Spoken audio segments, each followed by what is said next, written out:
All right, guys, we're back again. COVID cabal. Been a couple weeks. Um, been very busy. Been on transit. So at the beach right now, hanging with the family, and don't have a lot of time. But I wanted to get a little bit of a COVID cabal in here because everybody, as usual, melting down, losing their shit. So as usual, if you guys are here, leave a comment in the chat. Leave a comment in the chat. Let's fucking go. Let's fucking go. Let's do this. Let's do this. We're gonna talk about a single topic today, okay? Topic on everybody's mind. The Epstein files, Trump, and the team, the dream team, saying how this stuff is Epstein not only didn't kill himself, Epstein had no reason to kill himself. He was an innocent man. By the way, Ghislaine Maxwell is still in prison, right? For what? Good question. Before we jump in, let's talk about the wine real quick. This is Lacryma Christi del Vesuvio. So as you guys know, I was recently in Positano, Bay of Naples. The red is more famous than the white. The red, at least, is known.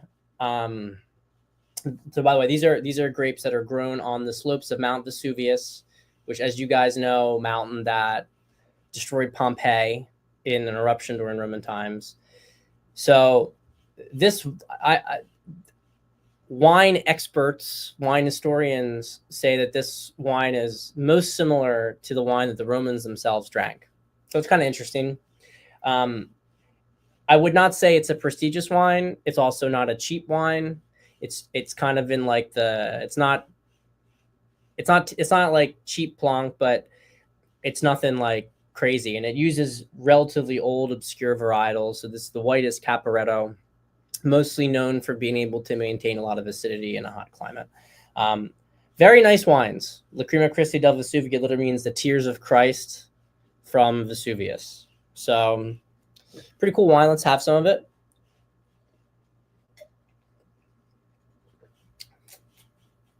And it's lovely. A little bit of honey. Acidity is nice. It's just a very the structure of the wine is really well balanced.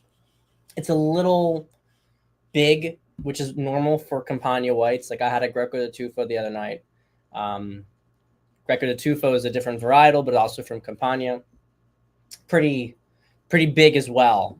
They just get a lot of heat. There's a lot of sun here, but you get a lot of complexity as well. So highly recommend Lacryma Christi del Vesuvio. You guys should be able to find it in many stores, many big stores at least. All right. I got to take a big swig there because of this topic. Let's get right into it.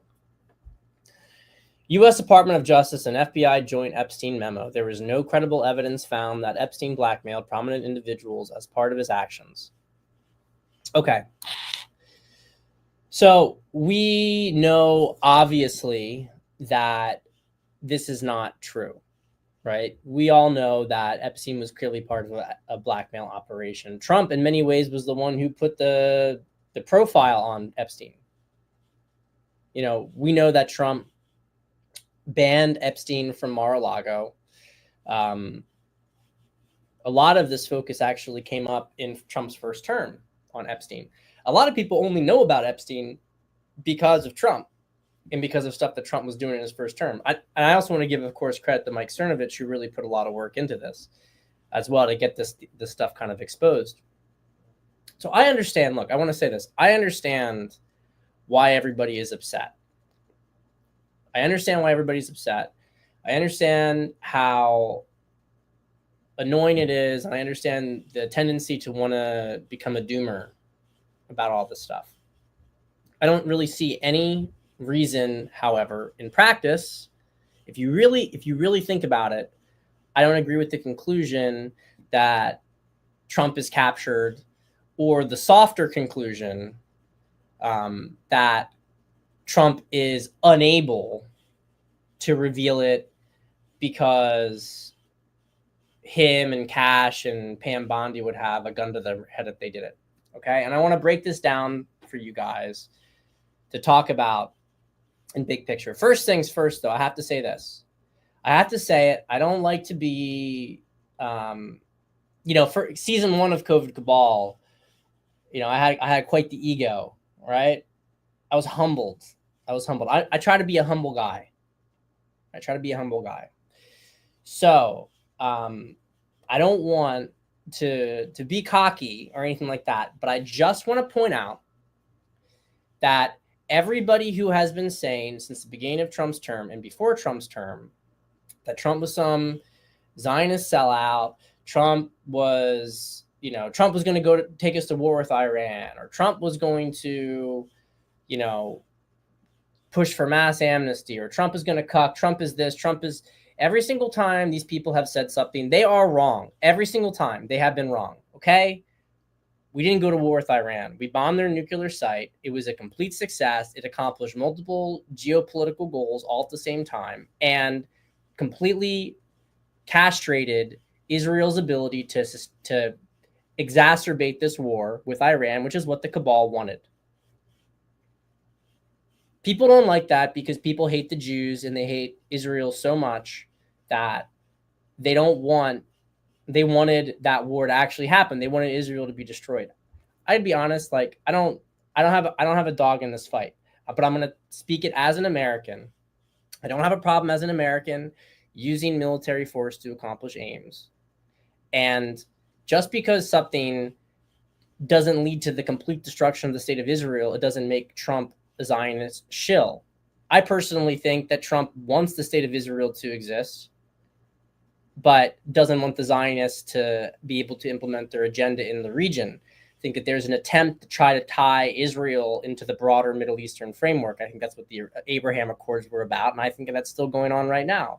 There's apparently a bunch of rabbis, or rather, imams in the West Bank who were talking about wanting the West Bank to join Israel as Israeli citizens. Whatever. This show is not about this, but I'm using it as an example because everybody who said we are going to war with Iran and Trump's Zionist and blah, blah, blah were wrong. They were wrong. And Trump didn't make any decisions on that foreign policy goal. He didn't make any decisions based on what people on Twitter said. He had access to intelligence briefings. He had a plan in mind. He had a very narrow thread he had to walk, and he did it. Okay? I am all about posting on Twitter. I'm all about putting pressure on the administration. And I think on certain topics like amnesty, for instance, which are policies, when you're going against someone in the Department of Agriculture, Secretary of Agriculture Brooke, who is a shill for big agro, pushing against amnesty in that domain is important. Not necessarily, I'm saying not necessarily because Trump would actually cuck on his own. I think actually on that topic, it's possible. In the same way, like with the vaccine, you have the wrong information gain into his ears. Trump makes mistakes. I think that there's no question, looking back at the vaccine, that Trump made those decisions because he had bad information coming to him. I don't have any doubt about that at this point in time, especially there was that country music singer who talked to Trump and told Trump, because Trump asked him, why do people boo me at my rallies? And he said that, unless he made up the story, but no one contradicted the story, right? And he is on good terms with Trump. And he said he was basically the first person to tell Trump to stop talking about the vaccine because everybody in the audience knows somebody who's been hurt or whatever from it.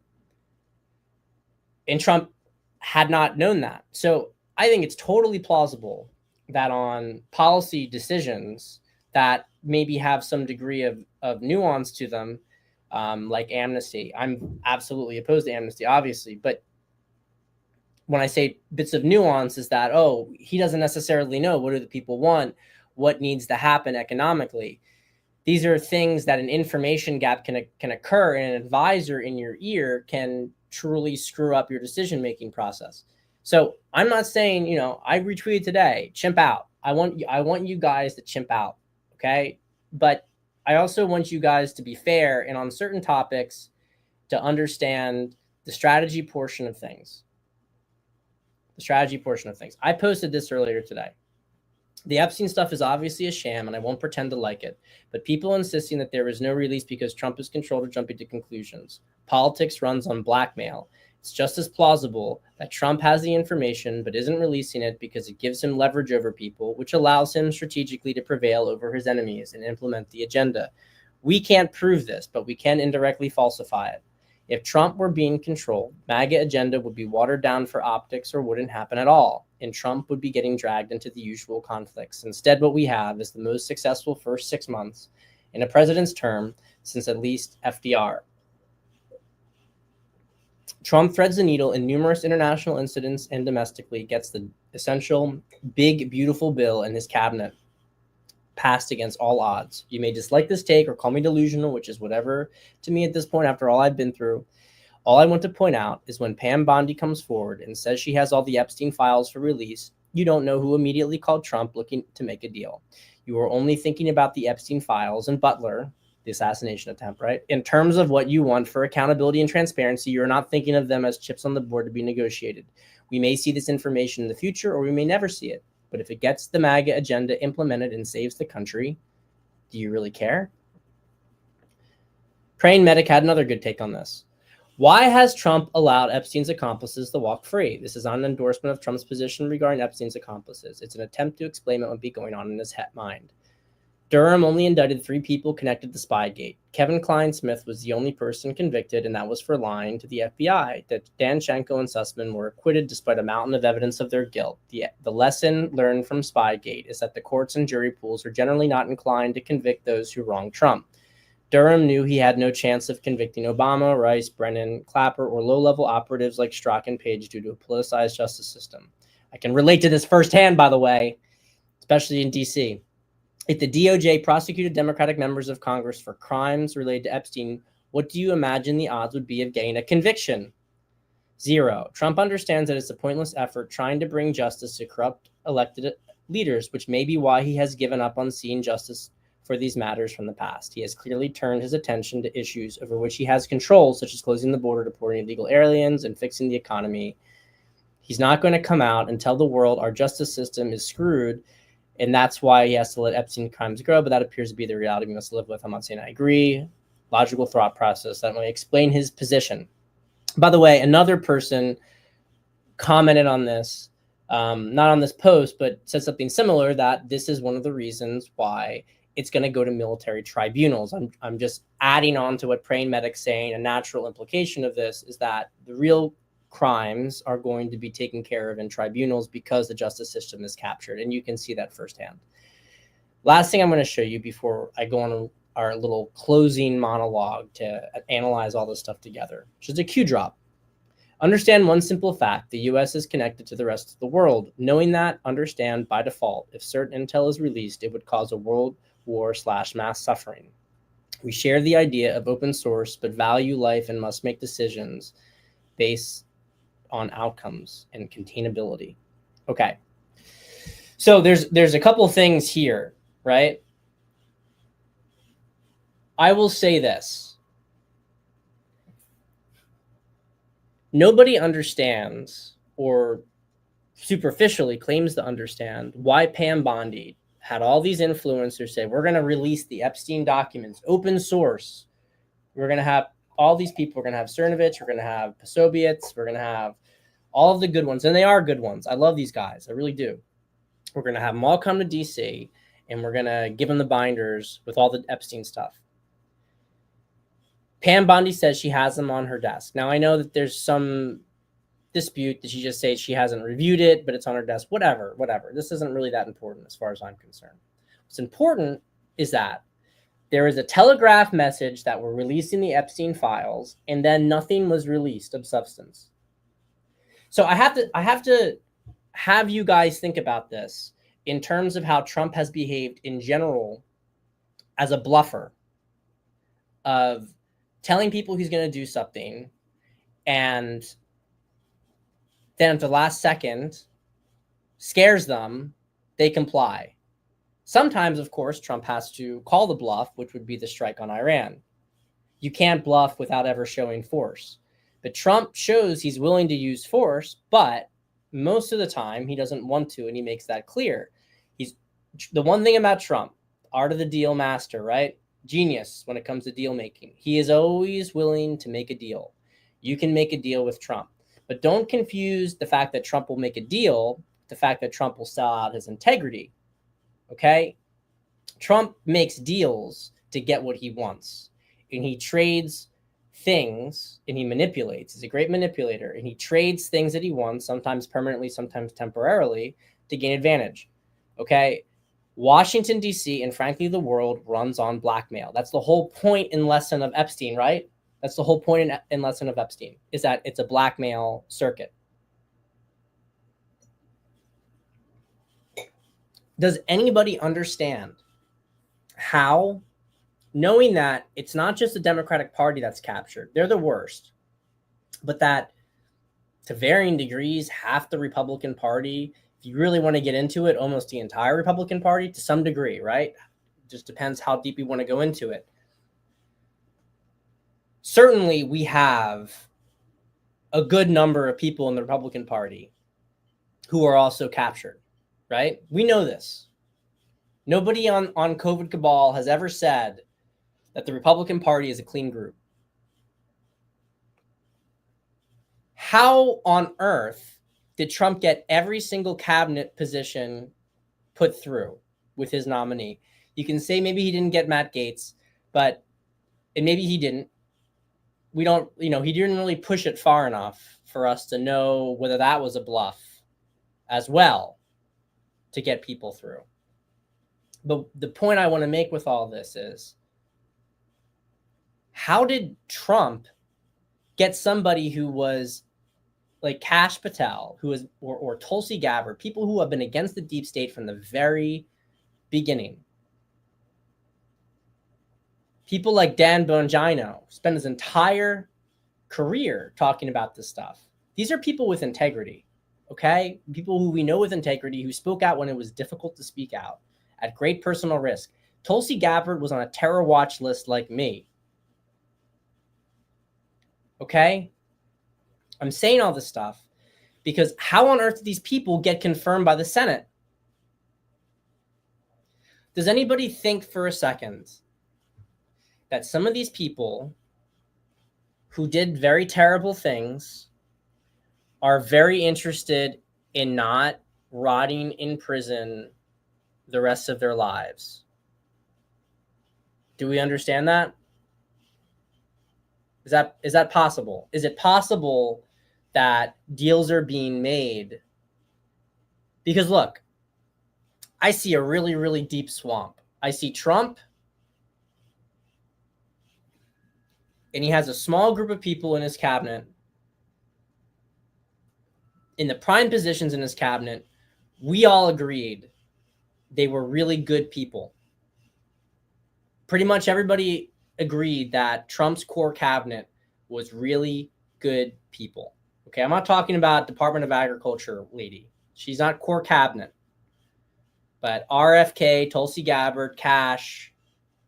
I think that the only one you can say there was some lukewarm stuff on was Pam Bondi, and that's relevant. I'm not trying to like gloss it over. However, Trump has said repeatedly how much he's with Pam Bondi and Kash. And Kash, when he got confirmed, specifically mentioned Pam Bondi and being on good terms with her. I have a very hard time believing people who have suffered a tremendous amount for MAGA when there was no incentive or benefit to do it, facing complete ostracization. And then they come and they do this stuff, and Trump doubles down on supporting them. I have a really hard time believing that these people are traitors, or that these people, I think you have a very, very mild argument to make that, oh, well, they're afraid of something. Maybe. Trump survived an assassination attempt, 2 assassination attempts, right? Well, now he's really scared. I don't know. This doesn't fit the character profile. You want to look for what makes the most sense. And what makes the most sense to me is that Epstein and Trump's assassination attempt in Butler. And by the way, if we're talking about Trump being a narcissist, if what I'm saying is true, he's the least narcissistic person in the world, because he's actually using, somebody who would be very, very personally out for revenge immediate. Instead, he's using his own assassination attempts as leverage. Can you imagine this for a second? Epstein and the Butler assassination attempt specifically, these are the two big things, right? Or does it make more sense that these are being used by Trump to get things done? The big, beautiful bill passed. Super important bill, right? 20 times more ICE agents in the country. 20 times. ICE becomes one of the biggest militaries in the world. We could go into the whole thing. People have seen the LA traffic charts, how there's traffic in LA is half of what it used to be. You can actually get around the city because illegals are running and hiding. The big, beautiful bill was an enormous win. How did he get that through? Whose arms did he have to twist? This is the same thing with the Ukraine funding. People are upset because Trump's going to send some more stuff to Ukraine. Okay, first off, you can't just extricate yourself from this war. Second off, it's leveraged geopolitically as well to have the war keep going. I don't like this, okay? Everybody knows I have been opposed from the Ukraine war from the beginning. I am very pro-Russia in the Ukraine war. I am just being honest that if you have multiple things you want to accomplish internationally and domestically, you have a bunch of neocons, you people like Lindsey Graham, who love the bloodshed in Ukraine. You have to get these people on board to pass the big, beautiful bill to accomplish the core of the MAGA agenda and to get everything moving forward. Now, some of this is going to be blackmail that you now have access to because you have these files. And there's nuances to this because maybe what they're signaling is that the files were removed, but they still know that they were removed and they'll find out who removed them. There's a lot of different levels to this. There's a lot of, and I don't think it's prudent or relevant for us to try to micromanage the details here because they may even be case by case. But the bottom line is that you have to do some political wrangling to get this bill passed, and you do it through a combination of political bribery, legal bribery, right, which is horse trading, and leveraging people's blackmail against them. That's how this entire system is operated. If Trump just dumped the Epstein files out there,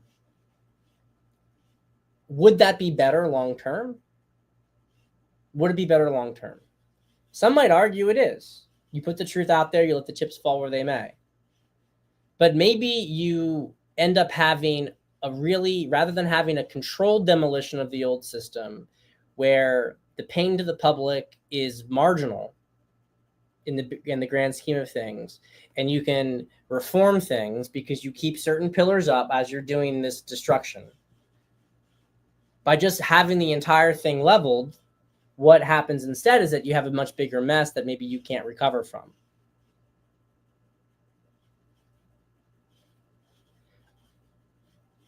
I view political blackmail of the caliber of Epstein as nuclear weapons. You can use them, but it's a big line when you start to actually use it overtly. It's much better to just simply have the leverage of knowing that you own this information. They know you own the information. You have implicit power as a result of that, and you can get people to do things. And there's a carrot and a stick element to this, okay? So to me, this explanation makes a lot more sense. It makes a lot more sense than anything else put forward. And the second Trump starts losing on his agenda the entire way, I'm going to start believing that Trump is controlled. But if you're wrong about every single fucking thing that happens, and now you look at the Epstein situation and you say, this is proof that Trump can't do anything. I mean, you might be doing it for clicks. You might just be a little bit frustrated because you're personally invested in it. And I don't want to be too personal because a lot of people I like feel the same way about it. I actually really understand it. Like, I want these sickos, these pedophiles, these corrupt people, I want them dead as well. I want public trials. I want them dead. And I think in some cases we will get it, maybe through the military. I think in other cases we won't, unfortunately. We are not going to get the full information about many of these things. And the question we have to ask ourselves is it worth it to save the country? Is it worth it for the pedophile rings to get, ended? Is it worth it for 50 million people to get deported? What is it worth for you to not be gratified with a certain individual's trial?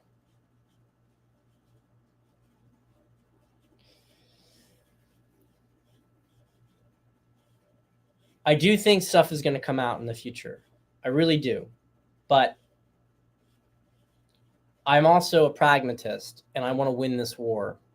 I want to win this more than I want to get gratified.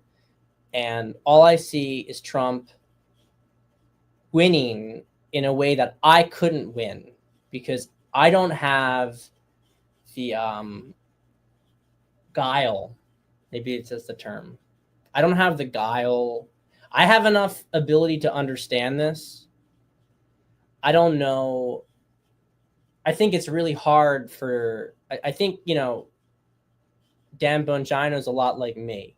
He took this job wanting to serve the country, and I think he's been convinced about the benefits of what he's having to be a part of.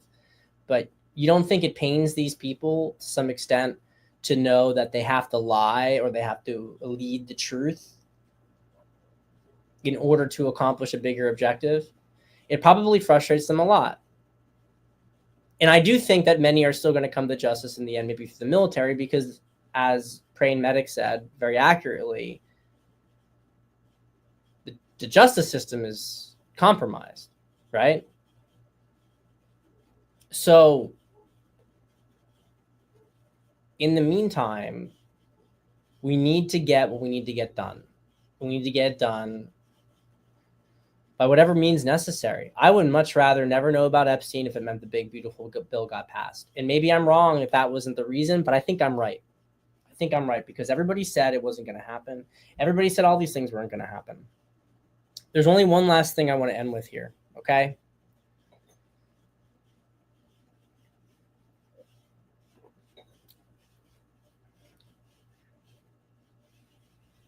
There is a really growing movement of people who absolutely hate the Jews at all costs, on all levels. And I am not a Jew lover, okay? I look at people on an individual basis. I know a lot of Jewish people in real life. They're good people. I also understand all this stuff, okay? I don't think I have to go into detail about what I'm talking about. I understand it, okay? I have as much of an issue with it as anybody else. But there is something that's growing that it's becoming like a big victim narrative. And it starts to get to a point where it's like, oh, we can't do anything. It's almost like, I understand that they have had a lot of these globalist Jews have had a lot of control behind the scenes of different things. But we're at a point now where there's this part of the dissident right that no longer views anything in any other terms but that, look, the Jews stopped this again. The Jews did this. The Jews did this. The Jews did, and it's a little bit too lazy, in my opinion. It's a little too lazy, and it's not explaining the world.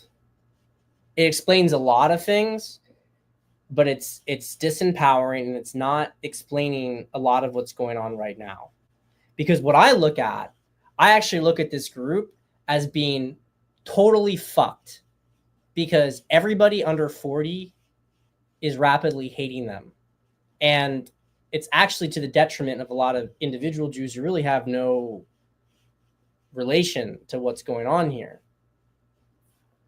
And I know a lot of people don't care, whatever. It's kind of funny that I feel like I'm almost being like put in this position. I'm just saying that people like Nick Fuentes makes a lot of good points.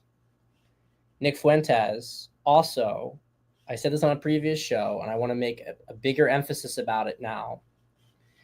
There is zero constructive attitude or ability to move anything forward. And I want you guys to think about this. It's stuff that I talk about with dating relationships, as above, so below. This is actually a really good point right here by Layman Shepherd. It's the manosphere of politics, regardless of truth. It's still useless because it's so disempowering. It is disempowering. I have never heard Nick Fuentes point any direction forward. And all these people, Trump is winning and moving the agenda forward. And every single time something superficially looks a certain way, they are the first ones to say Trump sold out, the Jews are winning again. And I'm sorry, but like it just doesn't,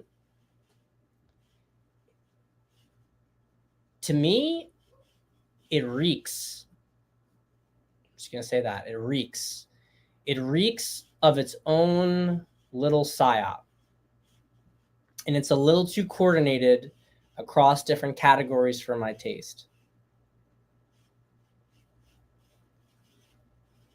You know, for a very long time, it was a very taboo thing to even talk about, to even know about. And now it's a little too, and I've seen like Martyr Made, whose stuff I really, I've really appreciated a lot of his stuff, but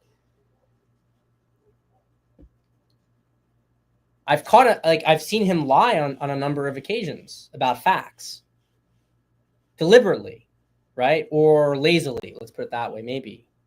So I don't know what this is, but remember that MAGA can be split from the right and not just the left. And I will say this, just because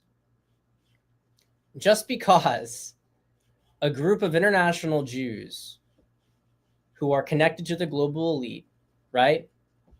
Just because they created the state of Israel and it was their pet project, don't think for a second that they're not willing to sacrifice their own kind, or at least they're people who are labeled their own kind, because that's a whole different topic of conversation, right? Don't think they're not willing to do this, because we saw it happen before during World War II. And I'm not even saying accepting the entire official narrative on everything with World War II. But